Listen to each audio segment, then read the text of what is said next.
Cari telespettatori, pensate che ci sono delle corresponsioni di denaro che vi spetterebbero di diritto, ma non le ricevete se non ne fate espressa richiesta. Si tratta dei cosiddetti diritti inespressi. Nel solo 2023 lo SPI-CGIL nel Veneto è riuscito a recuperare a centinaia di pensionati circa 3 milioni di euro.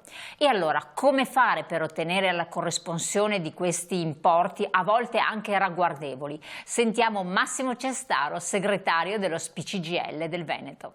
I continui cambiamenti introdotti sulle normative del sistema pensionistico, attuati dai diversi governi che negli ultimi anni si sono succeduti, hanno prodotto almeno due effetti. Uno è che i lavoratori prossimi alla pensione e che quindi pensano di aver maturato il diritto alla pensione, spesso non sanno quale sarà il trattamento economico che gli spetta, proprio perché le norme sono cambiate negli ultimi anni, e quindi è bene che i lavoratori che sono prossimi al trattamento pensionistico facciano le loro verifiche presso l'INCA CGIL per capire esattamente, primo, se hanno effettivamente maturato il diritto alla pensione, e in secondo luogo per capire quale sarà la misura del trattamento pensionistico.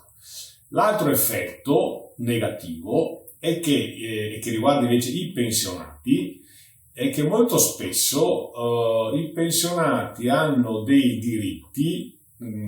Quando parliamo di diritti intendiamo trattamenti economici, che però non sanno di avere. E sono quelli che abbiamo chiamato appunto diritti inespressi, cioè tu hai un diritto che ti aspetta, ma siccome non sai di averlo, non lo chiedi.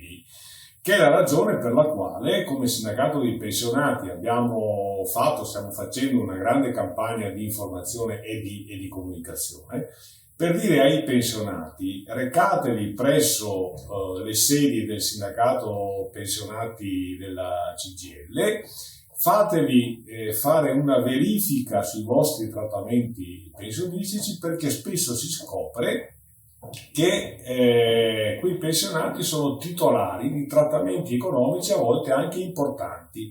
Stiamo parlando in alcuni casi di alcune migliaia di euro che l'INPS deve erogare, e in moltissimi casi di trattamenti pensionistici che rimangono aumentati nel tempo, quindi non solamente gli arretrati, ma anche trattamenti pensionistici mensili che aumentano.